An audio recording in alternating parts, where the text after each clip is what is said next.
મનના દરવાજાની અંદર આજે આપણે માઇન્ડ પાવર વિશે એક એવી વ્યક્તિને આ મોઢે સાંભળીશું કે જે માઇન્ડ પાવરના પ્રણેતા છે. માઇન્ડ પાવરને લોકો સુધી પહોંચાડવા માટે અત્યારે આપણે બહુ જ બધા લોકોના મોઢે subconscious mind, conscious mind, law of attraction, manifest, આ બધું અત્યારે લોકોના મોઢે છે. પણ આજથી 20-25 વર્ષ પહેલાં 30 વર્ષ પહેલાં આજથી 30 વર્ષ પહેલાં જ્યારે આ શબ્દો બી લોકો નહોતા જાણતા, આ શબ્દોથી અજાણ હતા, ત્યારે ડૉક્ટર જીતેન્દ્ર અઢિયાએ એમની પોતાની ડૉક્ટરની ડિગ્રી છોડીને અને આ પાવરને લોકો સુધી પહોંચાડવા માટે એટલી બધી મહેનત કરી અને એમણે એના પોતાના જ કહેવાય કે અનુભવો ઉપરથી એટલું બધું દુનિયાને આપ્યું છે. તો આજે આપણે એમના જ મોઢે સાંભળીએ કે કેવી રીતે એમણે એમની લાઈફની 30 વર્ષ પહેલાં ડૉક્ટરની ડિગ્રી છોડી અને આ જર્ની શરૂ કરી. સર, તમે તમારા થેન્ક યુ પિંકલબેન, મને બોલાવવા માટે. મોટાભાગના લોકો ઓળખે છે. પ્રેરણાનું ઝરણું મારું આઇકોનિક બુક છે. 130 પુસ્તકો લખ્યા છે અને 45 દેશોમાં પ્રોગ્રામ કર્યા છે. 65 યર્સે પાયલોટ ટ્રેનિંગ લીધી છે. 72 યર્સે મેં સ્કાય ડાઇવિંગ કર્યું છે. આઈ એમ 75 નાવ. અને અત્યારે છેલ્લી મારી બુક આવી છે એજલેસ બોડી.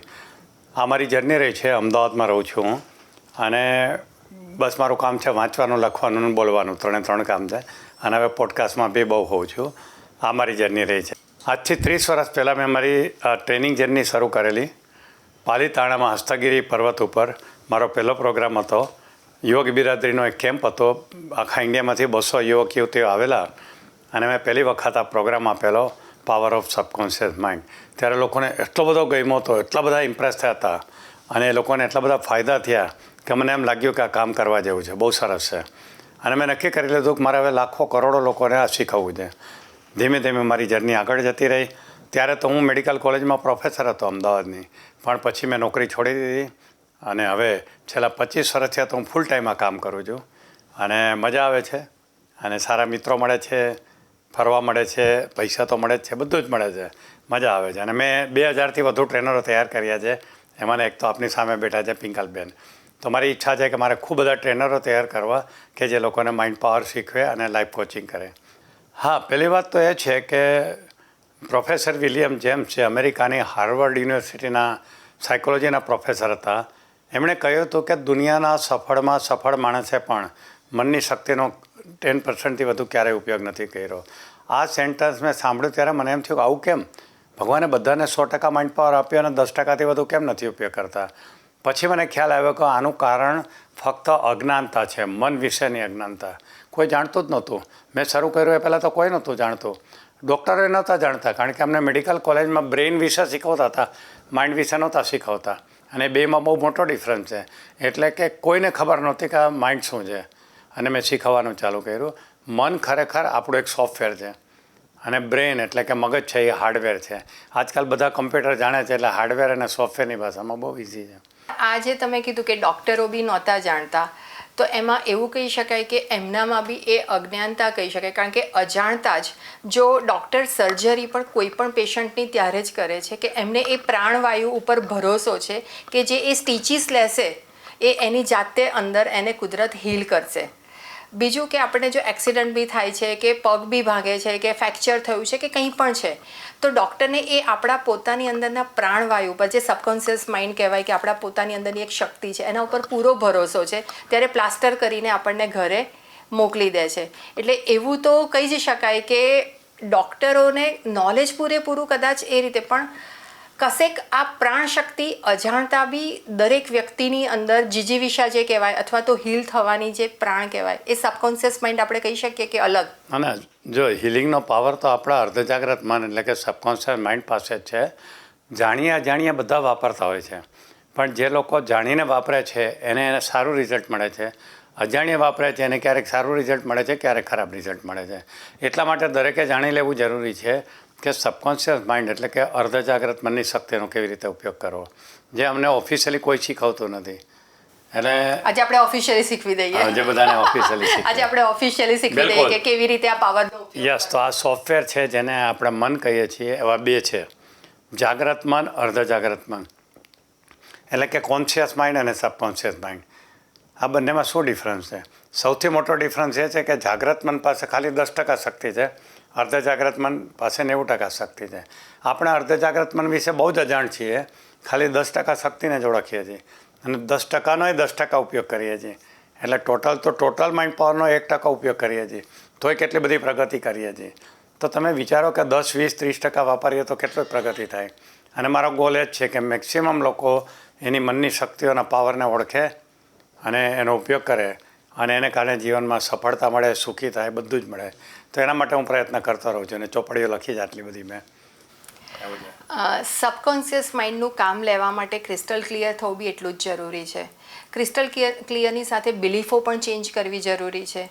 તો ઘણી બધી બિલીફ એવી હોય છે કે જે નાનપણથી 0 to 8 યર્સમાં કન્ડિશનિંગ થઈ જાય છે અને એ 0 to 8 યર્સના કન્ડિશનિંગ ઉપર જ આગળ વર્ક થાય છે. તો એ બિલીફને કેવી રીતે સબકોન્શિયસ માઇન્ડ સાથે ચેન્જ કરી અને લાઈફમાં સફળતા મેળવી શકીએ આપણે?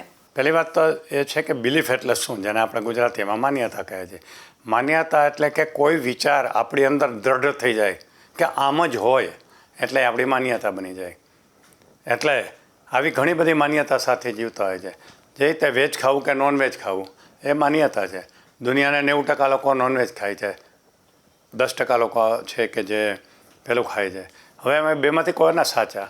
એકચ્યુઅલી બે સાચા, કારણ કે બે એની માન્યતા પ્રમાણે જીવે છે. અને માન્યતા છે પોતાના માટે તો સાચી જ હોય છે. જે માન્યતા હું લઈને ફરું છું એને મેં તો સત્ય તરીકે સ્વીકારી લીધી છે. પણ આપણે એ નથી જોવાનું કે માન્યતા સાચી છે કે ખોટી. એ જોવાનું છે કે આ માન્યતાની આપણા જીવન ઉપર શું અસર થાય છે, પોઝિટિવ કે નેગેટિવ.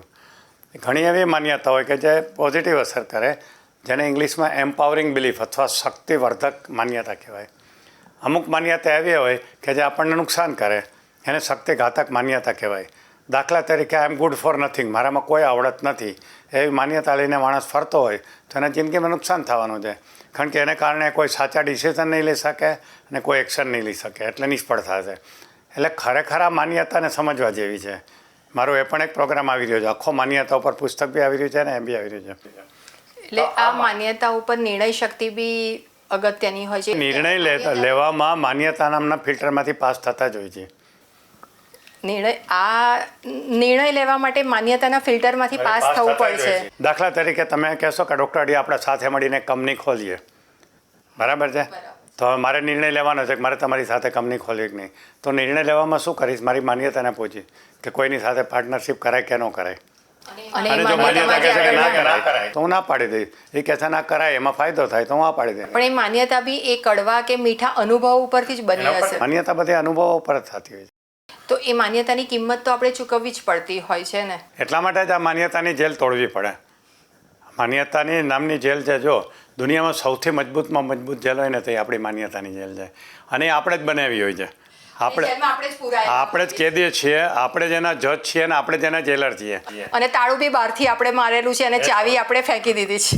એટલે આપણે એમાંથી એને કારણે જ આપણા જીવનમાં પ્રગતિ નથી થતી. તો આ જેલને કઈ રીતે તોડીશું? એના માટેની આખી એક સિસ્ટમ છે. દાખલા તરીકે તો પહેલાં તો અવેરનેસ ક્રિએટ કરવી પડે, જાગૃતતા લાવવી પડે કે મારા જીવનમાં જે પ્રોબ્લેમ છે એનું કારણ કોઈ મારી માન્યતા નથી ને જે મને રોકી રહી છે. મેં કોઈ એક પુસ્તકમાં લખેલ છે કે તમારે જીવનમાં જે જોતું હતું એ નથી મળ્યું તો એનું કારણ તમારી અંદરથી જ કંઈક એને રોકી રહ્યું છે અને એ છે એની શક્તિઘાતક માન્યતા, એટલે કે ડિસએમ્પાવરિંગ બિલીફ.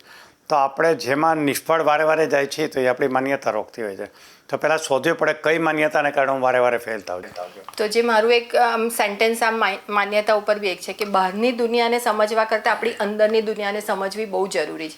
આપણી જે અંદરની દુનિયા છે ને એ પ્રમાણે બહારની દુનિયા ચાલે છે અને લગભગ લોકો બહારની દુનિયા ઉપર કામ કરે છે પણ ખરેખર આપણે આપણી અંદરની દુનિયા ઉપર કામ કરવાનું છે. આ જેલ તોડવા માટે આપણને સરળતા રહે. અંદરની દુનિયા એટલે માઇન્ડ પાવર, બીજું શું છે? માઇન્ડ પાવર જ અંદરની દુનિયા. પણ માઇન્ડ પાવરને લોકો એક અલગ રીતે જુએ છે ને અત્યારે કે માઇન્ડ પાવર એટલે એક મેજિક છે, જાણે એક જાદુ થઈ જશે, મારે કોઈ પુરુષાર્થ નથી કરવાનો, મારે કશું વર્ક નથી કરવાનું, બસ મારે બેઠા બેઠા વિચારવાનું છે કે મને શું જોઈએ છે અને મળી જશે.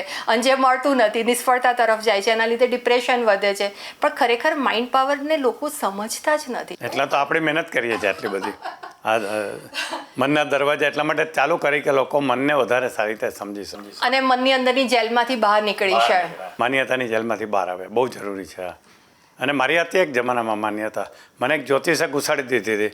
મને કે અડિયા સાહેબ તમારા આંગળીઓ વચ્ચે જગ્યા બહુ છે ને એટલે પૈસા આવશે પણ બધા નીકળી જશે. અને હું તો ત્યારે નાનો હતો, હજી નવો ડૉક્ટર બન્યો હતો. તો મેં તો એની વાત માની લીધી. તો હું કમાતો તો ખૂબ પૈસા, પણ વધતા જ નહોતા કાંઈ, નીકળી જતા જ બધા. પછી મને વિચાર આવ્યો કે આ માન્યતાને કારણે થાય છે. પછી મેં નક્કી કર્યું કે ના, આ પૈસા રહેવાના જ છે મારા હાથમાં.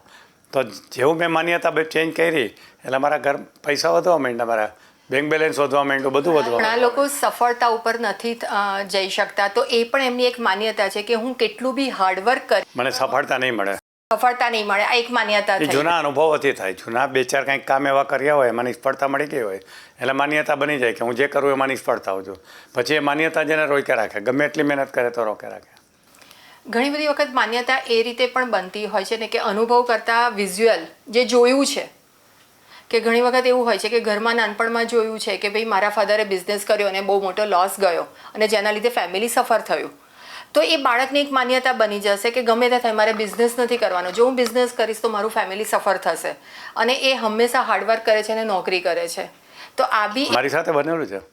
મારા ફાધરને મેં મારા ફાધરને બિઝનેસમાં ફેલ થતા જોયા છે, જમીનના ધંધામાં ફસાતા જોયા છે, એટલે નાનપણથી જ જોયા છે. તો આ માન્યતા તમે કઈ રીતે બદલી? મારી માન્યતા થઈ ગઈ હતી કે બિઝનેસ કરી શકાય, કરાય જ નહીં બિઝનેસ. મેં 30 વર્ષ નોકરી કરી, ડૉક્ટર બન્યા પછી મેં 30 વર્ષ નોકરી કરી, કારણ કે એ માન્યતાએ મને રોકી રાખ્યો હતો. તો આ માન્યતાના જેલમાંથી તમે કઈ રીતે નીકળ્યા? મેં જમીન કોઈ ખરીદી નથી, કારણ કે મારી પાસે પૈસા હતા, મને ખબર હતી કે આમાં પૈસા ખૂબ મળે છે. હજુ મને લોકો કહે છે હજી નાખો, હજી નાખો.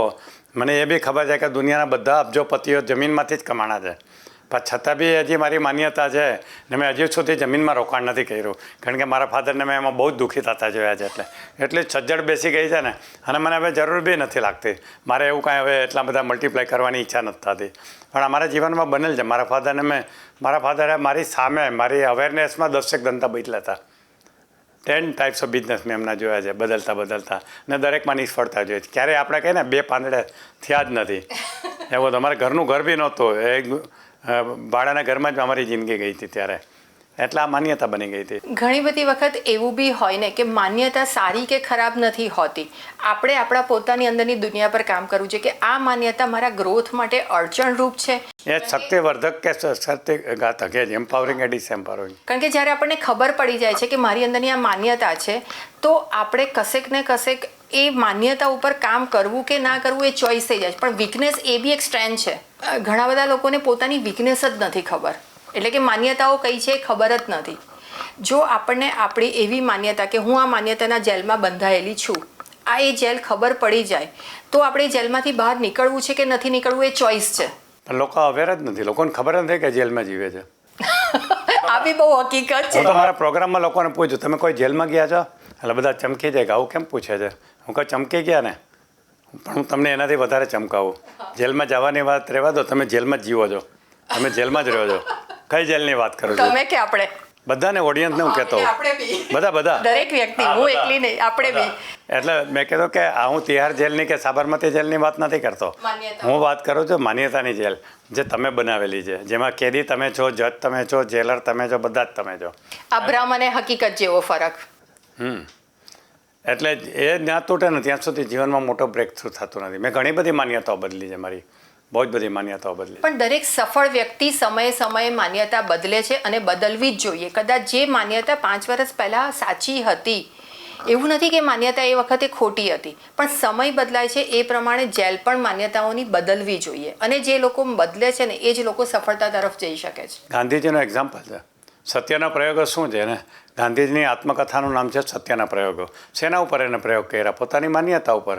જીવન જીવવા વિશેની જે માન્યતા હતી એના ઉપર એણે પ્રયોગો કર્યા, અને એમ કરતાં એને એની માન્યતાની જેલને તોડી અને મહાત્મા ગાંધી, મોહનદાસ કરમચંદ ગાંધીમાંથી મહાત્મા ગાંધી બની ગયા. આ માન્યતાની જેલ તોડવાનો બેસ્ટ એક્ઝામ્પલ છે. અને ઘણા લોકો એમને જીવે છે આખી જીવન. તો આપણે એને એવું કહી શકીએ કે મનના માલિક બનવાનું છે. જેટલું આપણે આપણા પોતાના મનના માલિક બનીશું એટલી જ આપણે આપણા પોતાની જેલો જે મોટી છે જેલમાંથી ધીમે ધીમે નાના થતા જઈશું, અને એક સમય એવો આવશે કે જેલમાંથી બહાર નીકળી શકીશું. માન્યતાની જેલનો દરવાજો ખોલી નાખવાનો છે, બધું ઓપનલી સ્વીકારવાનું છે. મોટાભાગના લોકો અમે જોયું કંઈ સ્વીકારવા જ તૈયાર નથી. સર એટલું સરળ છે બી નહીં ને જેટલું સરળતાપૂર્વક તમે ને હું આપણે બોલી શકીએ છીએ, વાત કરી શકીએ છીએ. એકચ્યુઅલ આ સૌથી અઘરું છે પોતાનાની સાથે કામ કરવું. અને દરેક વ્યક્તિને એવું છે કે જો આ બદલાઈ જાય, આવું બદલાઈ જાય, આ થઈ જાય ને તો મારું બધું કામ થઈ જાય. ઘણા બધાના મારા બી સેશન દરમિયાન, ટ્રેનિંગ દરમિયાન મેં સાંભળ્યું છે કે એવું કે જો મારા ફાધરની પાસે પૈસો હોત અથવા તો મને નામ મળ્યું હોત તો હું કદાચ કંઈક અલગ હોત. પણ હું એવું કહું કે જેમ કે અભિષેક બચ્ચન છે, ઐશ્વર્યા રાય જેવી પત્ની છે, અમિતાભ બચ્ચન જેવો ફાધર છે, એક પિક્ચર નથી મળતો. સફળતા એ પોતાનાની આવા બહુ જ બધા એક્ઝામ્પલો છે. દેવાનંદનો દીકરો ના થયો, રાજેન્દ્ર કુમારનો ના થયો, આનો એક જ થયો, રાજ કપૂરનો એક જ દીકરો ફેમસ થયો. કારણ કે સફળતા તો પોતાની અંદર છે, એ ટેલેન્ટ ઉપર છે અને એ આવી જેલોમાંથી જ, માન્યતાઓની જેલો ઉપર જ કામ કરવું પડે ને. કારણ કે આમ આંગળી કરવી તો બહુ સરળ છે, પણ પોતાની અંદર આંગળી કરવી અને પોતાની માન્યતાઓ ઉપર કામ કરવું પણ બહુ જ સરસ રીતે તમે, અને આ જે જેલનું એક્ઝામ્પલ આપ્યું છે ને એ કદાચ દરેક લોકોને સ્પર્શશે કે આપણે આપણી પોતાની માન્યતાની જેલમાંથી ખરેખર નીકળવું જોઈએ. કઈ કઈ જેલોના કયા કયા દરવાજા આપણે આપણા પોતાનાની અંદર તાળું, અને એટલું સજ્જડ તાળું વાસી દઈએ છીએ કે જેની ચાવી બી કશેક ફેંકી દીધી છે. કદાચ મનના દરવાજાની અંદર આપણે વિચારવા જઈશું ને કે મારા મનના દરવાજામાં મેં કઈ કઈ એવી માન્યતાઓ બાંધી છે ને તો લોકોને તો પહેલાં સમજ જ નહીં આવે. કારણ કે મુખવટો પહેરીને ફરે છે અને મુખવટામાંથી બહાર નીકળવા જ રેડી નથી. એક્સેપ્ટન્સ નથી, સ્વીકાર ભાવ જ નથી આવતો. સ્વીકાર ભાવ લાવવા માટે બી શું કરી શકાય સર? અને અવેરનેસ પહેલું સ્ટેપ છે. તમારામાં અવેરનેસ આવે તો જ બધું સ્વીકારવાનું થાય. લોકો અવેરનેસ માટે તૈયાર નથી. લોકોને વાંચવું નથી, કોઈને સાંભળવું નથી, કોઈ સાચી સલાહ આપે તો સાંભળવી નથી. મનના દરવાજા બંધ કરીને બેસી ગયા છે. એનું કાંઈ ના થઈ શકે. ભગવાન માટે પ્રાર્થના જ થઈ શકે. અને હું તો એ જ કહું કે નસીબ, સારા નસીબ અને ખરાબ નસીબમાં શું ફરક? તો સારા નસીબ એટલે તમારા મનના દરવાજા ખુલ્લા હોય, નવા સારા વિચારો તમે લાવો અને એના ઉપર અમલ કરો એટલે તમે નસીબદાર થયો. અને મનના દરવાજા બંધ હોય, તમે બીજાની વાતો ના સાંભળો, કાંઈ નવું શીખો નહીં ને તમે જિંદગીમાં કાંઈ ચેન્જ ના લાવો એટલે એમને તમારી જિંદગી પૂરી થઈ જાય. એ ખરાબ નસીબ કહેવાય. એ જ છે. નસીબની ડેફિનેશન બહુ સિમ્પલ છે કે જેના મનના દરવાજા ખુલ્લા હોય એ નસીબદાર અને જેના મનના દરવાજા બંધ હોય એ કમનસીબ. એવા ને એવા રહેશે. અંગ્રેજ કે જમાને કે જેલર હે, સોલેનો ડાયલોગ હતો ને એના જેવું. એટલે આમ બદલેંગે નહીં એમ. બહુ સરળતાપૂર્વક મનના દરવાજાને તમે જે ઇઝી લેંગ્વેજમાં એક્સપ્લેન કર્યું ને, કદાચ આ જે બી સાંભળશે ને આમાંથી 1% લોકોની બી લાઈફમાં ચેન્જ આવશે ને તો તમારો ને મારો જે પ્રયત્ન છે સફળ થઈ જશે. મનના દરવાજાની અંદર જે સબકોન્શિયસ માઇન્ડ માન્યતા, આના ઉપર આપણે વાત કરી. આ બે સિવાય કોઈ બીજું બી જરૂર છે? હેબિટ છે. આપણે બધા રોબોટ જેવા છીએ. જે રીતે પ્રોગ્રામિંગ થયું છે ને એ રીતે આપણે જીવતા હોઈએ છીએ. આપણા દિવસમાં 95% એક્ટિવિટી એવી હોય છે કે જે આઉટ ઓફ હેબિટ જ કરતા હોય છે. વિચારીને કરવા જેવી તો ખાલી 5% જ હોય છે. અને હેબિટના આપણે એટલા બધા ગુલામ છીએ. તો એટોમિક હેબિટ કરીને આના ઉપર આખી એક બુક છે. તો આપણા જીવનનું રિઝલ્ટ સુધારવું હોય તો આપણે હેબિટને સુધારવી પડે. એના માટે પહેલાં અવેર થવું પડે કે આપણે કઈ કઈ આદતો સાથે જીવીએ છીએ અને એને આપણે બદલવા માટે આપણે એના ઉપર કામ કરવું પડે અને એ બદલી શકે છે. વન એટ એ ટાઈમ લેવી પડે. મારી ઘણી બધી એવી આદતો હતી, મેં ધીમે ધીમે બદલીને હજી મારું એ પ્રયત્ન ચાલુ જ હોય છે. જ્યારે આપણે હેબિટ ચેન્જ કરીએ છીએ તો નેચરલી ડિસિપ્લિનમાં આવી જઈએ છીએ ને. નેચરલી, હા. જે રીતે મોડા ઉઠવાની છે કે વહેલા ઉઠવાની આદત જ છે ને. મને મોડા ઉઠવાની બહુ વર્ષો પહેલાંની વાત છે. હમણાં હું 6 વાગે ઉઠતો હતો. પછી મેં બહુ બધો વિચાર કર્યો કે અમૃત વેળામાં ઉઠીએ તો મારું સબકોન્શિયસ માઇન્ડ મને 4 વાગે રોજ ઉઠાડી દે. 4 વાગ્યાનો ઉઠીને હું કામ કરું છું. સબકોન્શિયસ માઇન્ડ તો આપણને સપોર્ટ આપવા રેડી જ હોય છે. આપણે એને જે આપણે હુકમ કરીશું એ આપણને આપશે. પણ સબકોન્શિયસ માઇન્ડને બી લોકોએ કેવી રીતે એની પાસેથી કામ લેવું ને એ બહુ ઓછું સમજે છે. આપણે થોડુંક વધારે ડિટેલિંગમાં સમજાવીએ કે આપણા જીવનના જે પણ કાંઈ સપનાઓ હોય એ સપનાઓ આપણે સબકોન્શિયસ માઇન્ડને સોંપી દેવાના. કેવી રીતે સોંપવાના? તો એની 2 ભાષા છે, વિઝ્યુલાઇઝેશન અને એફર્મેશન, મનોચિત્રણ. આપણે પહેલાં એક તો વિઝન બોર્ડ બનાવવાનું પેપર પર અને ત્યાર પછી એને દિવાલમાં લગાવી દેવાનું, રોજ જોઈ રાખવાનું. એટલે આપણને અંદર ઉતરી જાય ચિત્રો. એટલે ચિત્રોની ભાષા. બીજી શબ્દોની ભાષા. આપણે જે વાત કરવી છે, મેળવવી છે એ બોલે રાખવાનું.